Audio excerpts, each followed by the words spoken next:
제가 이제 개척한 지 3년째로 들어갔습니다. 3년째 들어간 첫 예배를 드리는데, 개척교회와 그 개척교회가 아닌 교회에 구분되는 기준이 하나가 있는데, 그 교회 성가대 있냐 없냐. 우리 교회 개척교회 아닙니다. 오늘 첫 찬양 하나님께서 큰 영광 받아주셨을 줄 믿습니다. 여러분, 카리스라는 말이 무슨 말인지 아세요? 여러분, 카리스마 아시죠? 카리스마. 그 사람 카리스마가 있다 뭐 이런 얘기 하잖아요. 이게 은사, 권능, 능력이란 뜻입니다. 하나님께서 우리의 찬양을 통해서 하나님의 은사를 드러내시고 권능을 드러내시고 능력을 드러내시길 주님의 이름으로 축원합니다. 오늘 물샘부터 기뻐하라 라는 제목으로 함께 말씀 나누겠습니다. 모든 사람들은 다 일정한 그 동력을 가지고 있습니다. 그래서 자신이 가지고 있는 그 동력 이상으로 일을 하다 보면 단기간은 버텨낼 수 있는데, 그게 계속 좀 지속되다 보면은 틈이 벌어지고, 그러다 보면 자기가 하던 일을 손에서 놓치게 되는 경우가 있습니다. 제일 먼저 뭐가 떨어지냐면 체력이 떨어져요. 그리고 체력이 떨어지면 의욕이 떨어집니다. 의욕이 떨어지고 난 다음에는 불평이 시작이 됩니다. 열심히 일하는 사람도 싫고, 의욕에 불타오르는 사람 보면서 저 사람 이렇게 호들갑을 떠나 이런 생각을 하기도 하고, 왠지 이유도 없이 그냥 그 사람 마음에 들지도 않고 그렇습니다. 예전에는 좋게 보이던 게 이제는 막 문제거리처럼 보이게 되는 것이죠. 출애굽했을 때 이스라엘 백성들이 딱 그랬습니다. 출애굽해서 홍해를 건널 때요, 얼마나 감격을 했는지 몰라요. 여호와는 용사시니 여호와는 그의 이름이시로다. 여호와여, 신중에 주와 같은 자가 누구이니까? 주와 같이 거룩함으로 영광스러우며 찬송할 만한 위엄이 있으며 기이한 일을 행하는 자가 누구니까? 이게 홍해를 건너고 이스라엘 백성들이 하나님 앞에 드렸던 찬송 중의 일부였습니다.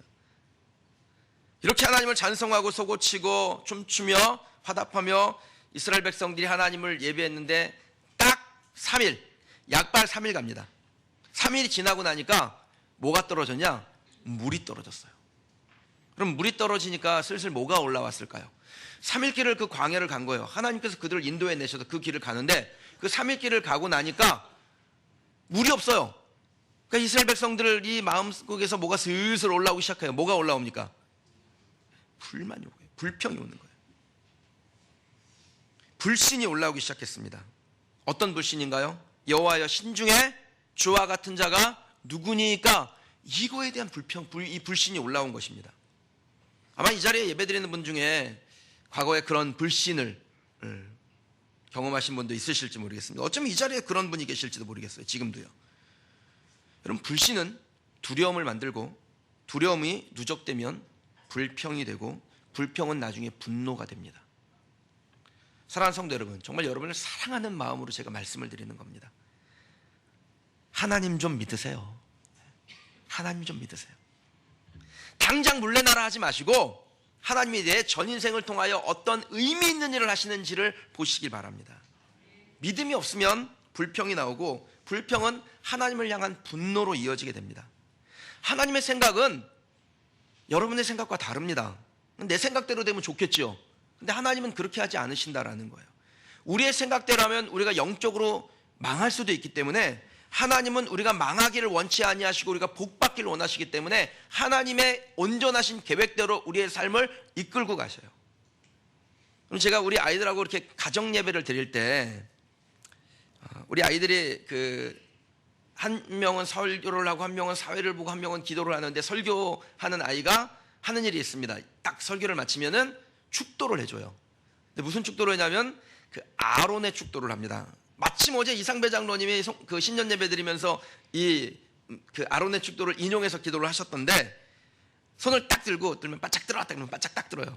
그리고서는 여호와는 내게 복을 주시고 너를 지키시기를 원하며, 여호와는 그 얼굴을 내게로 비추사 은혜 베푸시기를 원하며, 여호와는 그의 얼굴빛을 내게로 향하여 두사 평강 주시기를 원하노라. 그러면 이제 온 가족이 아멘 하는 거예요. 하나님의 마음이 뭡니까? 하나님의 마음이 우리가 복받는 것입니다. 우리가 은혜를 누리는 것입니다. 평강을 경험하는 것입니다. 그런데 그것이 우리의 생각과 다를 수 있다는 거예요. 우리의 생각과 다르다 그래서 하나님의 복이 아니거나 은혜가 아니거나 평강이 아닌 것은 아닙니다. 우리에게 복 주시고 은혜 주시고 평강 주실 하나님을 믿으셔야 되는 거예요. 그 믿음이 안 생기면 어떻게 하면 됩니까? 신년 예배 들으신 분들은 다 아시죠? 믿음이 안 생겨요. 그럼 어떻게 하면 됩니까? 부르짖을 때 뭘 부르짖어야 되냐고요? 소리 지를 때 뭘 소리 지르냐고. 핵심을 못 집어. 믿음 없음을 도와주소서. 주여, 믿음 없음을 도와주소서. 우리 마음에 불신이 생기고 뭔가 하나님에 대한 믿음이 흔들릴 때 해야 될 일이 있어요. 소리 질러 믿음 없음을 도와주소서. 하나님 앞에 구하는 것입니다. 사랑하는 성도 여러분, 하나님은요 불신을 참고 보시는 분이 아닙니다. 하나님께서 이스라엘 백성들에게 그 분노하셨을 때 그때를 한번 찾아보십시오. 하나님이 분노하셨을 때는 딱 하나입니다. 하나님에 대한 불신이 있을 때. 하나님은 기도하는 백성에겐 마음이 약해지시고 불신하는 백성에겐 매우 단호하게 행동하십니다. 하나님께서 출애굽한 다음에 이스라엘 백성들을 가데스 바네아라는 곳에 머물게 하시고 거기서 하신 일이 있어요. 12명을 택해서 가나안 땅을 정탐하게 하는 겁니다. 가나안 땅을 정탐하는 그 12명이 가서 보고 들은 것을 와서 백성들에게 얘기하는데 두 가지로 의견이 딱 나눠졌습니다. 10명의 정탐꾼은 이런 제안을 합니다. 우리 완전히 속았어요. 거기는 거인들이 살고 철병거 가지고 있고 성벽도 튼튼하고 산지고 우리가 볼 때 그 사람들과 비교해서 내가 메뚜기 같은데 그들이 우리를 볼 때도 메뚜기 같았을 거예요. 이런 제안을 합니다. 그런데 한 그룹은 아닙니다. 하나님이 우리와 함께 하시면 우리가 그 땅을 취할 수 있습니다. 그들은 우리의 밥입니다. 이렇게 제안을 합니다.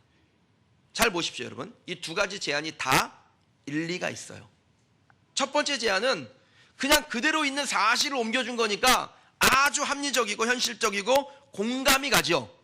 그냥 있는 사실을 얘기해 준 거니까. 근데 두 번째 제안 역시 하나님을 향한 믿음이 있는 사람들이 들을 때는요, 그래 한번 해보자 하면 되지, 안 될 게 어딨어, 하나님이 나와 함께 하시는데, 이 생각을 끌어올릴 수도 있습니다. 근데 백성들이 누구의 제안을 받습니까? 하나님에 대한 불신을 가지고 자기가 본 것을 얘기했던 그 첫 번째 제안을 받고 백성 전체가 불신으로 들어갑니다. 그 결과가 어떻게 됐습니까? 40일이면 갈 수 있는 거리를 40년을 갑니다. 돌아도 이렇게 돌아갈 수가 있을까요? 그때 그 순간을 못 참은 대가를 이스라엘 백성들이 혹독하게 치렀습니다. 전 여러분이, 그리고 여러분의 가정이 그런 혹독한 대가를 치르지 않기를 원합니다. 이 바라는 정도가 아니라, 원하는 정도가 아니라 제 열망이에요. 여러분이 잘 되기를 원합니다. 여러분의 인생이 2017년에 정말 하나님의 그 풍성하심 안에 들어가 하나님의 은혜가 무엇인지, 하나님의 능력이 무엇인지, 하나님의 역사가 무엇인지를 보는 성도들이 되기를 주님의 이름으로 축원합니다. 제가 여러분이 잘 되기를 원한다는 말씀을 참 누차히 드렸죠. 괜한 얘기가 아닙니다. 그럼 이게 바로 아버지의 마음인 것 아닐까요? 제가 요즘 어떤 계기가 있어서 아버지의 마음이 뭘까라는 생각을 했는데 생각해보니까 별게 없더라고요. 잘 되기를 원하는 거예요. 그럼 우리 자녀들이 제가 잘 되기를 원하거든요. 이 아이들이 진짜 잘 되기를 원해요.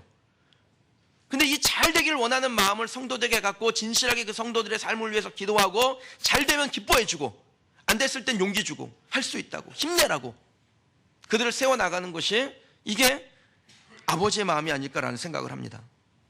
저는 여러분 진짜 잘 되기를 원합니다. 근데 여러분의 불신은 제 열망과 상관없이 대가를 치르게 합니다. 대가를 치르면 어떻게 될까요? 우리가 누려야 될 축복이 다른 누군가에로 흘러가 버려요. 전 여러분의 삶이 꽃길이길 원합니다. 2017년 여러분의 삶이 정말 꽃길처럼 확 잘 열렸으면 좋겠어요. 그런데 혹시 그 꽃길이 아니어도 험준 산맥을 통과하는 것 같은 그 길을 가는 것이라 할지라도 여러분 하나님이 우리와 함께 하시면, 하나님이 우리와 동행하시면, 믿음으로 그 길을 걸어가면 그럼 그 길을 넉넉하게 감당할 줄 믿습니다. 사랑하는 성도 여러분, 여러분의 믿음을 증명해 보시기 바랍니다. 그 믿음을 증명하라고 요구하시는 하나님의 계획이 우리의 삶에 펼쳐질 때 여러분 그것이 감사로 반응이 되셔야 돼요. 왜냐하면 하나님이 우리를 파트너로 생각하신 거예요. 하나님의 유산을 나누어 줘도 될지 안 될지 하나님 고민하셨다라는 증거가 여러분 우리의 삶에 문제가 일어나는 겁니다. 어렸을 때는 그냥 아이들이 잘 자라만 줘도 감사해요. 잘 먹고 병 안 나고 그냥 쑥쑥 자라만 줘도 감사합니다. 근데 아이들이 다 자란 다음에, 장성한 다음에 기대하는 게 있어요. 뭡니까? 아버지의 유산을 물려받아도 될 만한 자격이 있는지 그거 보고 싶은 거예요. 오늘 본문의 배경이 되는 사건은요, 이스라엘 백성들이 하나님 아버지의 그 유산의 상속자가 될 자격이 있는지 확인하시는 하나님의 첫 번째 테스트였습니다. 27절 이전에 하나님이 홍해를 건넌 후에 이스라엘 백성들을 광야로 데려가십니다. 그리고 뭘 안 줍니까? 물을 안 줘요, 물을. 그럼 물은 인간이 살아가는데 가장 기본적인 겁니다. 음식은 한 30일쯤 안 먹어도 살 수 있습니다. 그런데 물은 3일만 안 먹으면 탈수 증세 걸려서 그냥 죽어요. 사람의 신체는 76%가 물입니다. 물이 공급이 안 되면 사람은 죽는 거예요.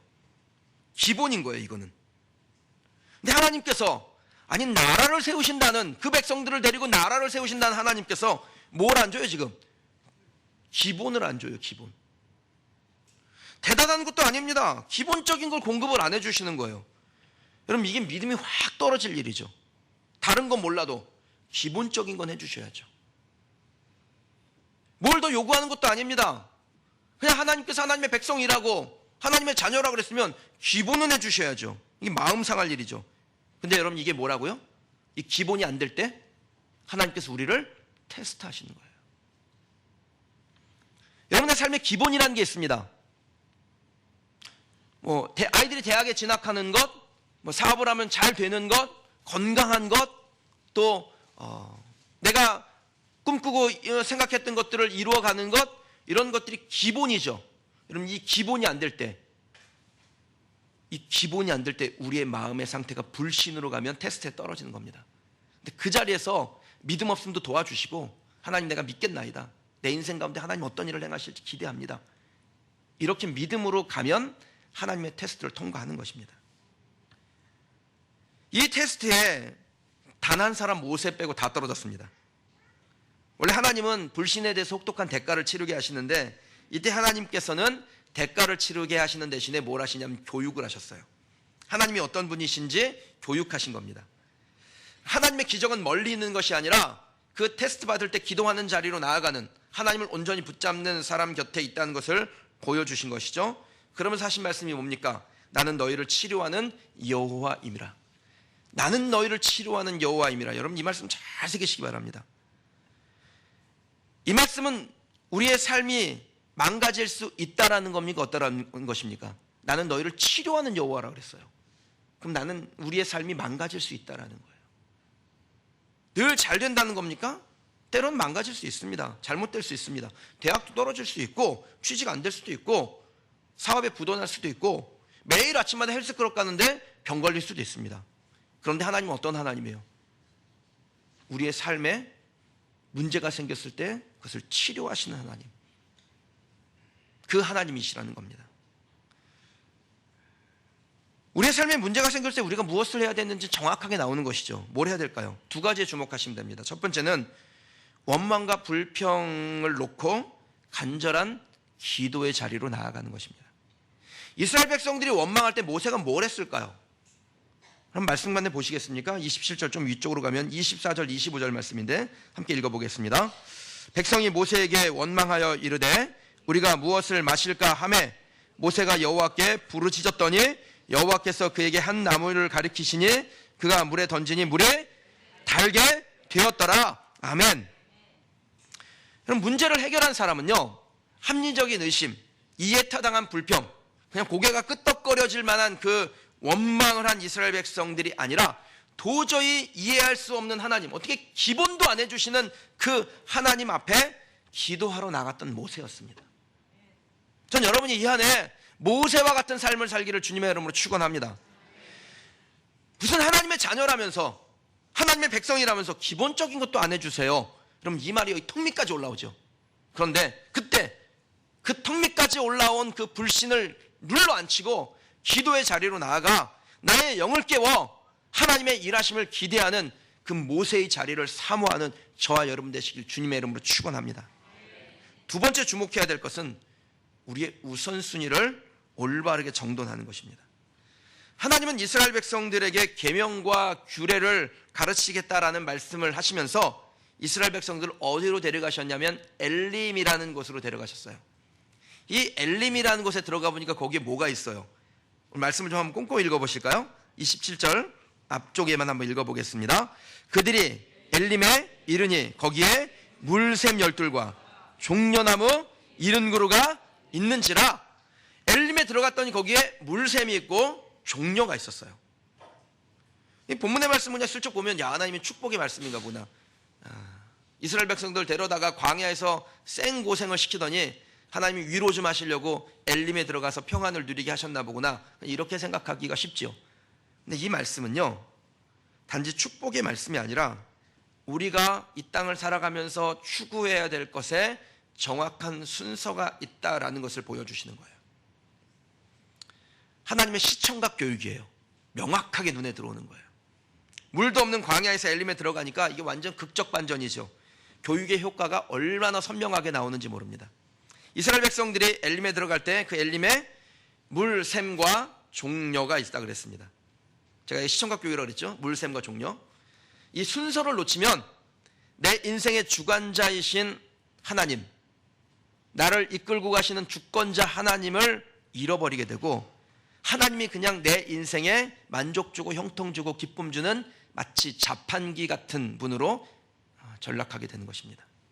그러면 하나님이 우리에게 만족 주시는 분입니까? 물론 만족 주시죠.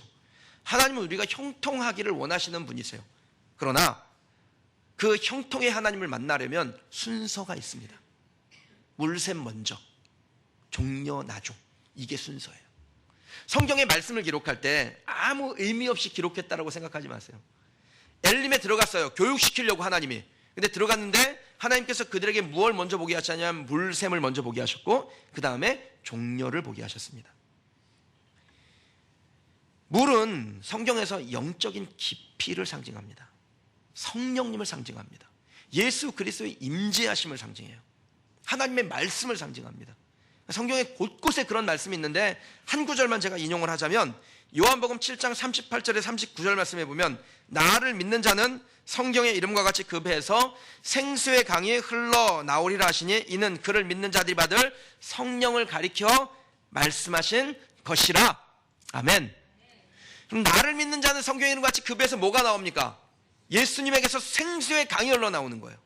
그리고 그 생수의 강은 믿는 자들이 받을 무엇이에요? 성령이라고 그랬습니다. 그러니까 물이 상징하는 건 뭐예요? 하나님의 말씀이고 성령이고 예수 그리스도의 임재이며 그분의 말씀이라는 것입니다. 그래서 우리가 세례 받을 때 물로 세례를 받는 것입니다. 그 물이 성령 세례, 말씀 세례, 예수의 임재를 상징하는 거기 때문에 물 세례를 받는 거예요. 그럼 종려는 대추야자 나무입니다. 지중해성 기후를 가지고 있는 나라에서 아주 잘 자라요. 번식력이 기가 막혀요. 근데 대추야자 나무를 하나 심어 놓으면요, 거기서 이렇게 씨가 툭 떨어져 가지고 옆으로 계속 번져가는 특성이 있습니다. 그래서 이 종려는 어떤 상징을 가지고 있냐? 육적인 번영, 번성, 승리, 풍요, 윤택함, 이런 것들을 가지고 있습니다. 예수님 당시에도 왕이나 혹은 장군이 나가서 전쟁에 승리해요. 그러면 이제 돌아오지요. 돌아온 백성들이 종려나무를 꺾어 가지고 흔들었어요. 예수님께서 예루살렘 성으로 올라가실 때 그 왕으로 올라가시는 줄 알고 백성들이 뭐 했습니까? 종려나무 가지 꺾어서 흔들었잖아요. 호산나 다윗의 자손이요. 그러면서 흔든 거 아닙니까? 그럼 우리의 삶에 뭐가 필요할까요? 물이 필요할까요? 아니면 종려가 필요할까요? 둘 다 필요하죠. 정확하셨어요. 둘 다 필요합니다. 다만 순서가 명확하다라는 겁니다. 무엇부터 먼저입니까? 물이 먼저예요. 그 다음에 종려인 것입니다. 영적인 축복을 먼저 누린 후에 그 다음에 현세의 복을 얻는 것입니다. 이 순서가 바뀌면 하나님이 기다리세요. 순서가 맞을 때까지. 그 순서가 제자리 잡을 때까지 하나님께서 기다리신다는 겁니다. 사랑하는 성도 여러분, 여러분이 영적인 깊이를 더 사모하고 그것을 먼저 구하는 성도가 되시길 주님의 이름으로 축원합니다. 이게 진짜 축복인 것입니다. 물샘부터 구하라고 권면하는 것이 진짜 생명의 말씀인 거예요. 그럼 그 다음에 하나님께서 뭘 주세요? 종려를 주세요. 종려는 번식력이 기가 막히기 때문에 물샘을 얻은 다음에는 그냥 자연스럽게 번져가는 것입니다. 이 땅에 필요한 것들 하나님께서 물샘 구한 자들에게 주시는 겁니다. 어떤 분들은요, 기독교를 청빈의 종교라고 부르는 분들이 있습니다. 그럼 기독교 사상은 청빈이 아닙니다. 청빈은 유교 사상이에요. 우리가 유교 사상이 기독교 안으로 들어와가지고 기독교는 청빈이에요 이러지만, 여러분, 기독교는 청빈이 아니라 자족입니다. 하나님이 무엇을 주셨던 그것에 대해서 만족하고 감사하고 더 좋은 것을 주실 하나님을 소망하는 것이 기독교 사상이에요. 하나님께서 우리에게 영적인 은혜도 주시지만 종려의 복도 주세요. 다만 그 순서가 명확하다라는 것입니다. 무엇부터 구하는 겁니까? 물샘부터. 근데 물샘을 먼저 경험하지 않고 종려에만 관심을 가지면 하나님을 우상으로 만드는 것입니다. 종려에 집중하면 가나안 백성들이 바알을 섬겼던 것처럼 하나님을 섬기긴 섬기는데 하나님을 바알처럼 만드는 거예요. 우상으로 만드는 것입니다. 바알을 하나님으로 대체했을 뿐이지 내용은 똑같습니다. 하나님의 백성은 하나님을 우상 숭배하는 것이 아니라 하나님 그 자체를 사랑합니다. 그래서 물샘이 먼저고 그 다음이 종려인 것입니다. 출애굽기 15장 27절 말씀은요, 신약에 와서 마태복음 6장 33절하고 그대로 연결이 됩니다. 그런즉 너희는 먼저 그의 나라와 그의 의를 구하라. 그리하면 이 모든 것을 너희에게 더하시리라. 그 나라와 그의 의가 뭐예요? 물샘이죠. 하나님의 나라와 하나님의 의를 구하는 것이 물샘을 구하는 것과 같습니다. 그 다음에 어떻게 됩니까? 이 모든 것을, 종려와 같은 것들을 우리에게 주신다라는 겁니다. 이 땅에서 누릴 것들, 번영, 번성, 풍요, 형통, 이런 것들을 하나님께서 이 모든 것 안에 집어넣으셨지 않습니까? 그것을 주시겠다라는 거예요. 물샘을 구하는 자에게 종려도 주신다라는 겁니다. 구약에도 그 말씀하시고 신약에도 그 말씀을 하신 겁니다. 그래서 지혜로운 사람은 언제나 물샘에 먼저 관심을 갖습니다. 종려부터 주시면 하나님 물샘을 구하겠습니다. 99% 가짜일 가능성이 높습니다. 전 여러분이 잘 되기를 원합니다. 그래서 드리는 말씀인데요, 물샘부터 구하는 성도가 되시기를 주님의 이름으로 축원합니다. 지금 당장은 물샘을 구하기 어렵다고 뒤로 물러가지 마시고 물샘의 마음을 주세요. 그러면 종려 같은 것들, 그런 것들 아무것도 아니죠. 하나님께서 주시면은 그냥 채워지는 거예요. 이 모든 것을 주신다라고 약속하셨으니까 그 말씀 믿으시기 바랍니다. 건강 좋아지면 주의 일 할게요. 돈 좀 벌면 11조 할게요. 여건이 되면 넉넉하게 섬길게요. 안 될 가능성이 높습니다. 제가 고3 아이들 둔 부모님이요, 목사님 우리 아이 고3 때는 공부 열심히 할 거고 대학 들어가면 주의 일, 교회 열심히 섬기게 할게요. 된 적을 못 봤어요. 뭐가 그렇게 두려워서 하나님을 못 믿는 겁니까, 여러분? 제가 지난 금요일에 경희요양병원 이사장님하고 같이 점심 식사를 했는데 말씀하시는 중에 그러시더라고요. 병상이 많이 들어서 병원 매출이 작년에 90여억 있는데 올해 한 150억 정도 넘을 것 같다, 이렇게 하나님께서 참 복을 주셨다고 그렇게 얘기를 하시더라고요. 제가 그분에게 이렇게 얘기했습니다. 우리 교회 성도들이 추수감사절에 정성을 다해 성금해서 교회 없이 창고에서 예배드리는 핍박받는 소수민족들이 있는데 그 성도들을 영적으로 깨워서 그들과 함께 교회를 짓습니다. 작년에도 했고 올해도 했습니다. 이사장님에게 하나님께서 그렇게 재물을 많이 주셨으면 하나님이 주신 이유가 있지 않겠습니까? 경희병원 이름으로 교회 하나 지으세요 그랬어요. 저희 아버지도 죽기 전에 교회 하나 지으시라 했더니 본인이 교회 짓겠다 그러더라고요. 여러분 저한테 와서 돈 있다고 자랑 좀 하지 마세요. 제가 교회 지으라 그럴지 몰라요. 제가 우리 교회가 한 일 중에서 제일 자랑스럽게 생각하는 일입니다. 지난 2년 동안 우리 교회가 한 일 중에서 다들 내 교회 짓느라고 정신이 없는데 우리도 사골세 살면서 그 소수민족 성도들, 연약한 이들에게 교회를 지어 열방의 언어로 하나님을 찬송하고 예배할 수 있게 한 일이, 그 일에 우리 교회가 쓰임받은 일이, 여러 성도들이 함께 하나님께 쓰임받는 일이 제게 가장 자랑스러운 일이에요. 그러니까 여러분도 어디 가서 자랑할 거면 우리 교회 그거 자랑하시기 바랍니다. 우리 교회 오면 얼마나 연두색이 예쁜지 몰라, 이런 건 안 해도 돼요. 이거 되게 초라한 거예요. 이거 어디 가서 명함도 못 내밀어요. 어떤 목사님이 그러시더라고요. 큰 교회가 이렇게 좀 이렇게 빈약하게 하면은 겸손하고 검소해, 이런 소리를 듣는데요. 근데 우리 교회가 같이 이렇게 작은 교회가 그렇게 빈약하게 하잖아요. 그러면 아우 구질구질해 이런 소리를 듣는다는 거예요. 그러니까 여러분 우리 교회 자랑할 게 없어요. 건물이니 뭐니 이거 자랑할 게 없어요. 예. 그냥 와서 빈말로 하는 소리예요. 교회 예쁘네요. 다 빈말이에요.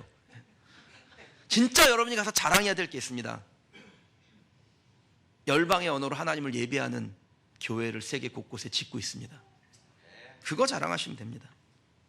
제가 그랬더니 경희병원 이사장님이 빼도 박도 못하잖아요. 목사님 저도 하겠습니다. 지어야 할 곳이 생기면은 말씀해 주세요. 그렇게 얘기를 하시더라고요. 제가 사실 우리 교회 성도님들한테는 야박한 소리를 잘 못하죠. 근데 밖에 나가면 하고 싶은 얘기 따박따박 합니다. 뭐 또 볼 것도 아닌데 뭐. 예. 지난번에 그 중앙동에 어떤 건물에 갔는데 그 엘리베이터 앞에서 김철민 그 의원을 만났어요. 그 제가 전에 있던 교회 비서실장 할 때는 일주일에 한 번씩 전화해가지고 담임 목사님 면담 좀 해달라고 그러던 분이 제가 개척하고 난 다음에 전화 한 번 한 적 없어요.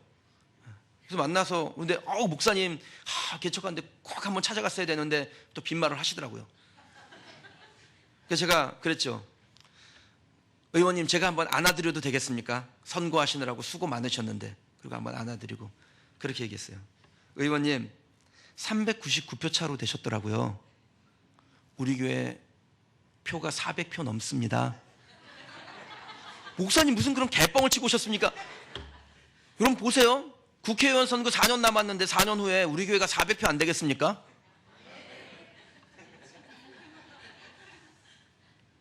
물샘을 기뻐하시는 우리 성도님들, 제가 여러분에게 지난 2년 동안 좀 야박한 소리를 못했어요. 허니문이니까. 근데 허니문 끝난 것 같아요. 이제 부부싸움 신나게 해야 되는데 여러분 하나님께서 우리에게 정말 하나님의 생명의 말씀, 그 말씀 함께 나누기를 원합니다. 제가 오늘 올라오는데 청년 하나가 저한테 문자를 보냈어요. 목사님 하나님의 말씀 강력하게 증거해 주십시오. 목사님 사랑하고 존경합니다. 하나님의 강력한 말씀 듣고 싶습니다.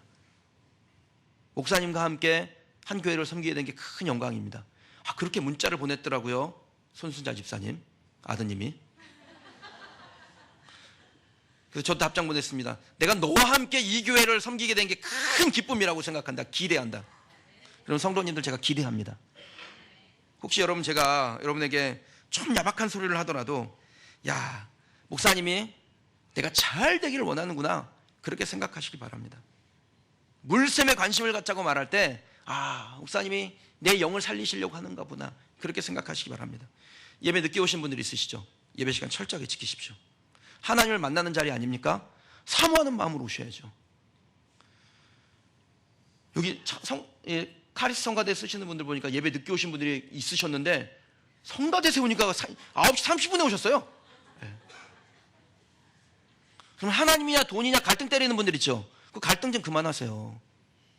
천지만물이 하나님이 주인이신데 뭐 갈등을 합니까? 주신 재능 땅에 묻고 계신 분들 계시죠? 하나님 좀 그만 좀 기다리게 하세요. 눈 빠지시겠어요. 마태복음 25장에 달란트 비유가 나옵니다. 여러분 이 비유는 우선순위의 문제를 다루고 있는 것입니다. 몇 달란트 받았느냐는 중요하지 않습니다. 하나님이 달란트를 맡기셨을 때 주님의 관심이 있어요. 그 관심이 뭐냐? 받은 달란트의 숫자가 아니라 자신이 받은 달란트에 얼마나 집중하고 있느냐, 이게 주님의 관심이었습니다. 근데 달란트 받은 사람이 3사람 나오는데 이 3사람 중에 한 사람이 자기의 달란트에 집중을 못했습니다. 받은 달란트 숫자에 마음이 있었던 거죠. 받은 달란트로 뭔가 하는 것을 굉장히 두려워했습니다. 잘못하면 어쩌지? 이거 날리면 어쩌지? 가만히 있으면 중간은 가는데 나는 이 달란트를 관리할 능력이 없는데, 그러면 이런 핑계대고 저 핑계대고 뒤로 물러섭니다. 그래서 어떻게 됐습니까? 책망받죠. 근데 책망에서 끝나지가 않습니다. 이게 심각한 겁니다. 자신의 달란트를 다른 사람에게 주어야 되는 그 아픔을 겪습니다. 제가 좀 잘 지치고 또 그래서 좀 쉬고 싶다고 뒷걸음질을 청년들이 간혹 저한테 와서 하는 말이 있습니다. 목사님 제가 좀 쉬려고요. 그럼 제가 이렇게 얘기해줘요. 굴러온 돌이 절대로 박힌 돌 못 뺀다. 박힌 돌이 작아도 굴러온 돌, 큰 돌이 굴러와서 그 박힌 돌을 빼는 법은 없다. 그런데 박혔던 돌이 어떤 계기로 빠지게 되면 반드시 다른 돌이 굴러와서 그 박힌 돌이 빠진 자리를 메워, 그리고 그 빠진 돌이 다시 내가 예전에 박혔던 자리로 가고자 할 때 내 마음대로 되는 게 아니다. 제가 이 말을 해줍니다. 그럼 천년만년 하나님이 기다리시는 게 아니죠. 기회 주셨을 때 주님을 기쁘시게 하는 성도가 되시기를 주님의 이름으로 축원합니다. 하나님이 주신 기회를 낭비하지 않고 굴러온 돌에게 내 자리 빼앗기지 않고 하나님께서 내게 주신 기회를 정말 하나님 보시기에 기쁘하시게 감당하는 여러분 되시기를 주님의 이름으로 축원합니다.